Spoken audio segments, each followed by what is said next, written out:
Example ನೋಡ್ಕೋಬೇಕು. ಇದರ ಹಿಂದ ಅಮೆರಿಕ ವಿರುದ್ಧವಾಗಿ ಒಂದು ಏನು ಹೇಳಿಕೆ ಕೊಟ್ಟಿಲ್ಲ. ಹೌದು. ಈಗ ನಮ್ಮದು ಓನ್ ಕರೆನ್ಸಿ ಮಾಡ್ಕೋಬೇಕು, ಡಾಲರ್ನ ಡಿಡಾಲರೈಸೇಷನ್ ಮಾಡ್ಕೋಬೇಕು ಅಂತ ಎಲ್ಲರೂ ಚರ್ಚೆ ಮಾಡಿದಾರು. ಆದರೂ ಕೂಡ ಅಮೆರಿಕ ಮುಂದ ಇದರಾಗಿ ಬಂದು ಮಾತಾಡಿಲ್ಲ. ಯಾಕಂದ್ರೆ ಅಷ್ಟು ನಮ್ಮ ಸಕ್ಷಮಿನ ಆಗಿಲ್ಲ. ಈಗ ಬ್ರಿಕ್ಸ್ ಕರೆನ್ಸಿ ಮಾಡ್ಬೇಕು ಅಂತ ಇದಾರು, ಮಾಡ್ಲಾಕ್ ಸ್ಟಾರ್ಟು ಮಾಡಿದಾರು. ಆದ್ರೆ ಅಮೆರಿಕಕ್ಕಿನ್ನ ಅವರು ಇದ್ರ ನಾವು ಮಾಡ್ಲತ್ತಿದ್ದೀವಿ ಅಂತ ಹೇಳಿಲ್ಲ. ಯಾಕಂದ್ರೆ ನಾವು ಎಲ್ಲಿ ಮಟ್ಟಿಗೆ ಅಲ್ಲಿ ಮಠ ಬೆಳೆಯಂಗಿಲ್ಲ, ನಾವು ಓನ್ ಮಾಡುವಂಗ ಅಲ್ಲಿ ಮಟ್ಟೆ ಇದ್ರ ಹಾಕೊಳಕ್ ಸಾಧ್ಯ ಆಗಂಗಿಲ್ಲ. ಯಾಕಂದ್ರೆ ಅಮೆರಿಕ ಡೆವಲಪ್ಡ್ ಕಂಟ್ರಿ, ಇಲ್ಲಿ ಅವ್ರ ಜೊತೆಲಿ ವ್ಯವಹಾರ ನಮಗೂ ಭಾಳಷ್ಟು ಅದಾವು. ಕೆಲವೊಂದು ಸರ್ವಿಸಸ್ ನಾವು ತಗೋತೀವಿ, ನಾವು ಪ್ರೊವೈಡರ್ ಅದಾರ ನಮ್ಗೆ. ಆಲ್ಮೋಸ್ಟ್ ಆಲ್ ಸರ್ವಿಸಸ್ ಎಲ್ಲ ಅಲ್ಲಿ ಬರ್ತಾವೆ. ಈಗ ಫೇಸ್ಬುಕ್ ಆಗಲಿ, ಗೂಗಲ್ ಆಗಲಿ, ಕೆಲವೊಂದು ಎಲ್ಲ ಸರ್ವಿಸಸ್ ಡಿಪೆಂಡ್ ನಮ್ಮ ಟೋಟಲ್ ಇಂಡಿಯಾನ ಅದ್ರ ಮೇಲೆ ಡಿಪೆಂಡ್ ಇದ್ದಂಗಿದೆ. ಅವೆಲ್ಲ ನಾವು ತೆಗೆದು ಹಾಕಬೇಕು, ನಮ್ಮದು ಓನ್ ಮಾಡ್ಕೋಬೇಕು. ಕೆಲವೊಂದು ವರ್ಷ ಹೋಗುತ್ತೆ ನಮ್ಮದು ಓನ್ ಎಲ್ಲ ಮಾಡ್ಕೋಬೇಕಂದ್ರೆ. ಯಾಕಂದ್ರೆ IT ಡಿಪಾರ್ಟ್ಮೆಂಟ್ದಲ್ಲಿ ನಾವು ಭಾಳಷ್ಟು ಇನ್ನೂ ಹಿಂದಿದ್ದೀವಿ. ನಮ್ಮದು ಓನ್ ಪ್ರೊಸೆಸರ್ ಇಲ್ಲ, ಅಲ್ಲಿಂದ ತಗೋಬೇಕು. 5G ಟೆಕ್ನಾಲಜಿ ನಮ್ಮದು ಬಂತು. 5G ಟೆಕ್ನಾಲಜಿ ಅಂತೀವಿ ನಾವು 5G ಟೆಕ್ನಾಲಜಿ ತೊಗೊಂಬಂದೀವಿ.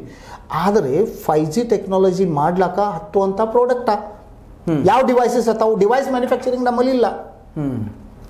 ಅವ್ರ ಡಿವೈಸ್ ಮ್ಯಾನುಫ್ಯಾಕ್ಚರರ್ ಬಂದ್ ಮಾಡಿಬಿಟ್ರು ಅಂದ್ರೆ ನಮ್ದು ಹೆಂಗೆ 5G ಆಗ್ತತಿ, ನಾವು ಡೆವಲಪ್ ಹೆಂಗೆ ಆಗ್ತೀವಿ? ಹೌದು. ಅಂದ್ರೆ ಇನ್ನು ಇದ್ರ ಹಾಕೋದಷ್ಟು ನಾವು ಬೆಳೆದಿಲ್ಲ.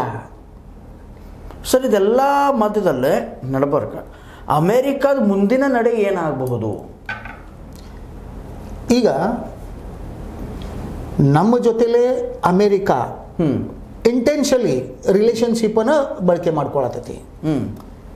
ಇಂಟೆನ್ಷಲಿ ಅದಕ್ಕಾಗಿ ನಮ್ಮನ್ನ ಹತ್ರ ಮಾಡ್ಕೋಬೇಕು ಅನ್ನೋದ ಅಮೇರಿಕಾದ ಒಂದು ಉದ್ದೇಶ ಇದೆ. ಅವ್ರದ್ದು ಉದ್ದೇಶ ಏನಂದ್ರೆ, ಅವ್ರದ್ದು ಡೈರೆಕ್ಟ್ಲಿ ಚೈನಾ ಜೊತೆಲೇ ಕಾನ್ಫ್ಲಿಕ್ಟ್ ಇದೆ. ಆ ಕಾನ್ಫ್ಲಿಕ್ಟನ್ನು ಬಳಕೆ ಮಾಡ್ಕೊಳಕ ಇಂಡಿಯಾ ಜೊತೆಲೆ ಅವರು ರಿಲೇಶನ್ಶಿಪ್ ಬಳಕೆ ಮಾಡ್ಕೊಳತ್ತಾರ ಅಷ್ಟೇ.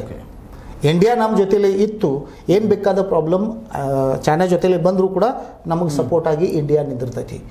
ಈ ಒಂದು ಉದ್ದೇಶ ಬಿಟ್ಟ ನಮ್ಮ ಕಡೆಯಿಂದ ಅವ್ರಿಗೆ ಏನು ಪ್ರಾಫಿಟ್ ಇಲ್ಲ ಅಷ್ಟೊಂದು. ಆ ಉದ್ದೇಶದಿಂದ ನಮಗೆ ಹತ್ರ ಮಾಡ್ಲತ್ತಾರ ಅವ್ರ. ಇನ್ನು ಅವು ಸರ್ವಿಸಸ್ ಬ್ಯಾನ್ ಮಾಡಿಲ್ಲ. ನಮಗೆ ಟೆರಿಫ್ಗಳನ್ನ ಹಾಕ್ಲತ್ತಾರ, ಒಂದೊಂದು ಸ್ಟೆಪನ್ನು ಸ್ಟಾರ್ಟ್ ಮಾಡಿದಾರು. ಯಾಕಂದ್ರೆ ರಷ್ಯಾ ಯುಕ್ರೇನ್ ವಾರ್ ನಿಲ್ಲಿಸಬೇಕು, ರಷ್ಯಾಕ್ಕೆ ನೀವು ಸಪೋರ್ಟ್ ಮಾಡಬಾರ್ದು. ಅದಕ್ಕಾಗಿ ಒಂದೊಂದು ಸ್ಟೆಪ ಅವರು ಮುಂದೆ ಹೊಂಟಿದರು.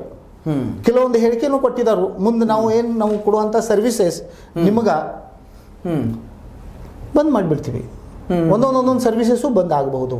ಸ್ವತಂತ್ರವಾದ ಮೀಡಿಯಾಗೆ ಬೇಕಾಗಿರುವುದು ಸ್ವತಂತ್ರ ಧ್ವನಿ. ಆ ಸ್ವತಂತ್ರ ಧ್ವನಿ ಉಳಿಸಲು ನೀವು ಮಾಡಬೇಕಾದದ್ದು ಇಷ್ಟೇ. ಅದೇನಪ್ಪಾ ಅಂತಂತಂದ್ರೆ, ನಿಮ್ಮ ಕೈಲಾದಷ್ಟು ಸಹಾಯ ಈ ಚಾನಲ್ಗೆ ಮಾಡಿ ಹಾಗೂ ನಿಮ್ಮ ಧ್ವನಿಯನ್ನು ಕಾಪಾಡಿಕೊಳ್ಳಿ. ಸರ್, ಭಾರತದ ಮೇಲೆ ಡೇಟಾ ವಾರ್. ಭಾರತ ಮೇಲೆ ಡೇಟಾ ವಾರ್ ಆದರೆ, ಡೇಟಾ ವಾರ್ ಅನ್ನೋಕ್ಕಿಂತ ಯುದ್ಧ ನಡೆದರೆ ಇದ್ರ ಮುಂದೆ ಹೆಂಗೆ ನಡಿಬಹುದು? ಸೈಬರ್ ವಾರ್ ಅಂತೀವಿ ನಾವು. ಇದರ ಮುಂದೆ ಪ್ರತಿಯೊಂದು ದೇಶದಿಂದ ಮತ್ತೊಂದು ದೇಶಕ್ಕೆ ಸೈಬರ್ ವಾರ್ ನಡಿಬಹುದು. ಒಂದು ದೇಶಕ್ಕೆ ಕೊಲ್ಯಾಪ್ಸ್ ಮಾಡಬೇಕಂದ್ರೆ ಅಲ್ಲಿ ಹೋಗಿ ಅಲ್ಲಿ ವ್ಯಕ್ತಿಗಳನ್ನ ಜೊತೆಲಿ ಯುದ್ಧ ಆಡೋ ಅವಶ್ಯಕತೆನೇ ಇಲ್ಲ. ಜಸ್ಟ್ ನಮ್ಮದ ಏನು ಸೈಬರ್ ವಾರದಲ್ಲಿ ನಾವು ಏನು ಡೇಟಾ ಐತಿ ಆ ಡೇಟಾನ ಎಲ್ಲ ಡಿಲೀಟ್ ಮಾಡಿಬಿಟ್ರೆ ಸಾಕು. ಹ್ಯಾಕ್ ಮಾಡಿ ಅಥವಾ ನಮ್ಮ ಡೇಟಾ ಬೇರೆ ಬೇರೆ ಸರ್ವರ್ದಲ್ಲಿ ಅಮೇರಿಕಾದಲ್ಲಿ ಐತಿ, ಆ ಡೇಟಾನ ಬಳಕೆ ಮಾಡಿ ನಮ್ಮ ಮೊಬೈಲ್ ಮೇಲೆ ಅಟ್ಯಾಕ್ ಮಾಡ್ಬೋದು.